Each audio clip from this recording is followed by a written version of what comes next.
It is Tuesday, August 6th, 2024, and these are your BYU-Idaho radio evening headlines. I'm Chandler Guadagnine.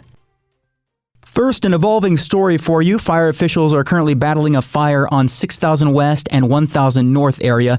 That is the area of Beaver Dick Park. According to a Facebook post from the Madison County Sheriff's Office, Madison Fire, Jefferson Fire, BLM Fire, and Madison County Sheriff's Office deputies are currently working to put out the fire. Residents have been asked to leave the area. An evacuation post has been set up at the Plano LDS Church building. You can find the evacuation map by going to warn.pbs.org. We will keep you updated as more information becomes available. Again, this is a developing and ongoing story. You can stay tuned to our social media. Search for BYU-Idaho Radio on Facebook, Instagram, X, and YouTube for the latest. Boise Police are asking for the community's help to find a missing 5-year-old boy who walked away from his home near Alamosa Street. 5-year-old Matthew Glenn went missing around 5:45 p.m. last night. Matthew is a nonverbal autistic child who weighs about 30 pounds and is 2.5 feet tall. He was last seen wearing his Batman pajamas. If you know anything, contact the Boise Police Department at 208-377-6790. The Idaho Department of Health and Welfare is warning of harmful algal bloom for Brownlee and Hells Canyon reservoirs.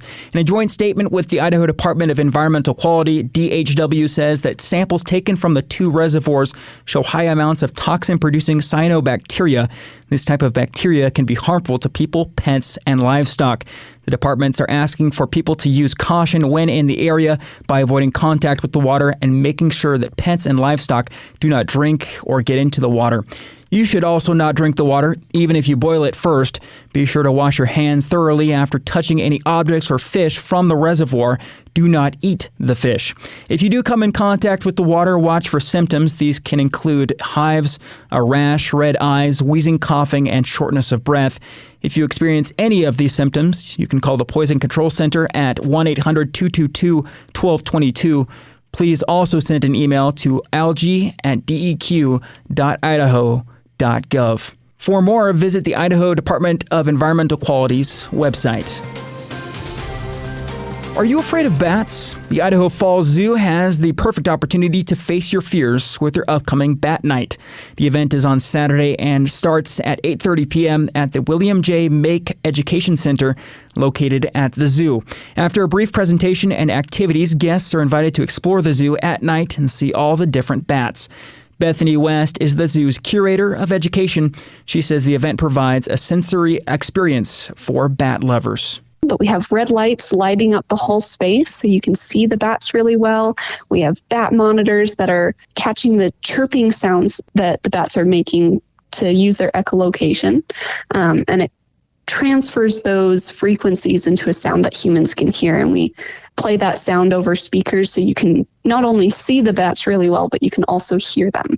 So it's a really cool experience. So there's the zoo tour, the games and activities, really cool encounters with biologists who are working with bats, and it's just a fun night. The event costs $6 and is free for everyone under the age of 2. The Idaho Falls Zoo has around 130 species with 6 exhibits. It is a small zoo, but compares with larger zoos in the U.S. because of their high standards, great staff, and their involvement with global conservation. The zoo strives to participate in global conservation and educate the public about ways they can participate in conservation as well. We don't just have animals here to be entertaining. Our purpose here is when people visit the zoo, our goal with every animal exhibit, every interaction we have with a guest, our goal is to help them feel connected to those animals and hopefully go home and be a little bit more conscious about the way they're behaving. You know, am I conserving water? Am I buying sustainable products? You know, every little action we do can have an impact. You can register for Bat Night and find more information about the zoo at idahofallsidaho.gov/zoo. Thanks for listening tonight. These have been your evening headlines for August 6th, 2024. To listen to more interviews, stories, and great content, you can ask your smart speaker to play KBYI 94.3 FM. You can also check out BYU-Idaho Radio on social media to keep up on the latest from the station, the campus, and the community. We're on Instagram, X, Facebook, and YouTube. For BYU-Idaho Radio, I'm Chandler Guadagnine.